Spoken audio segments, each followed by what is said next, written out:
Okay, we're going on with chapter 11 again. And as we did in the last exercise, there is a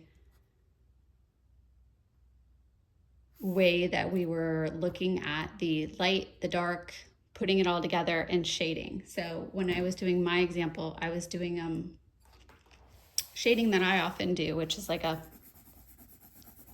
scribbly sort of hatching. I really don't do a lot of cross hatching. Sometimes I'll do that, but mine's a little bit more chaotic, and that just has worked for me as a way to break out of what Betty calls smooth modulation. So smooth modulation is, when you've worked over an area and created a smooth transition from light to dark, and you've really rendered this carefully. Maybe you go over and over and over it. You get a smudge stick involved. There's a lot to getting this, what Betty calls smooth modulation of lights and darks. And some people, it's kind of like, I guess like coloring maybe. They find that relaxing. I don't know that I would enjoy really shading this in this detailed of a manner right now,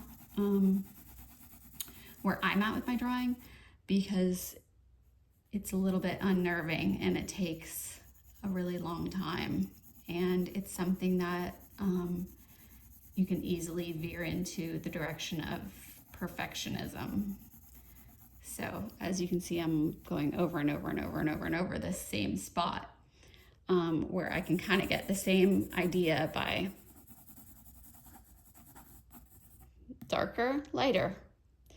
So Betty goes into hatching and cross hatching. So she suggests that you get a sharpened pencil, which this is moderately sharpened, and do some hatching sets where you can create boxes to place these in and label them or whatnot. But to start out, the idea of hatching is,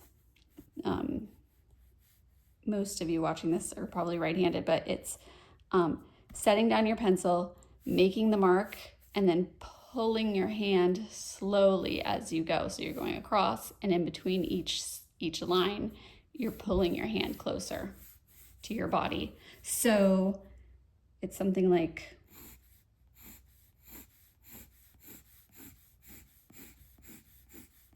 to make parallel lines, and then to do the crosshatch, you turn the paper or turn your hand and you go in another direction. Now, Betty says traditional, quote, traditional crosshatching is done at a shallow angle. So in other words,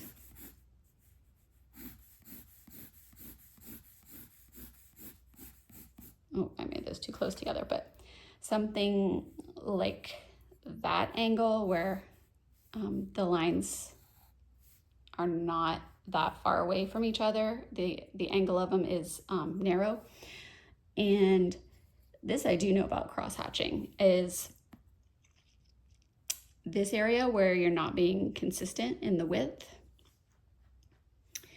is an area where this would be seen as the eye as being darker.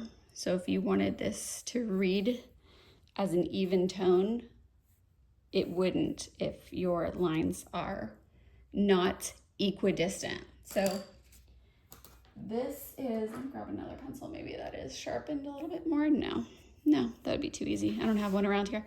Okay, so she suggests that you work on your hatching when you're on the phone, whatever. Don't be doodling other things or doing other things. Practice your hatching so that you're able to get clear hatching. Another way she suggested to do it is by sweeping, so that, you're getting a little bit angular with it.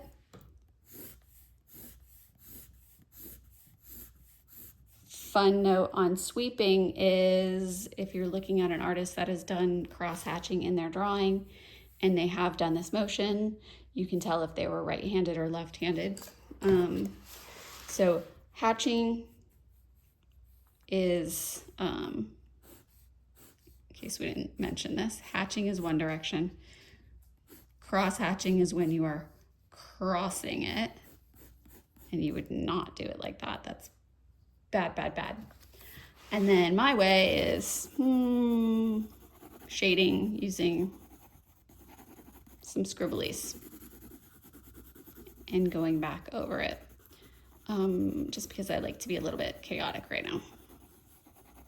I'm not going for perfection, going for the opposite of that. So let's see what else she's saying about cross hatching before we call this a day. Okay, so the practices are she's got these great examples also of Legros drawing here to create lighter and darker areas. She suggests that you're piling up your hatching on top of itself. So you're doing multiple layers of the hatching. So in this case, of course, the hatches appear very tiny. Let me zoom it on in so you can see that it is hatched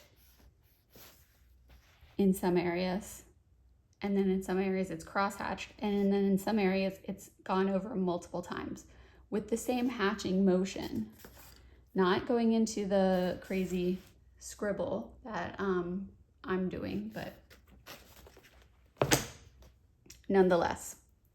All right, so practice making sets until you have found the direction, speed, spacing, length that seems right for you. So this is a fun, easy practice. Anyone, any level can do this week. No pressure.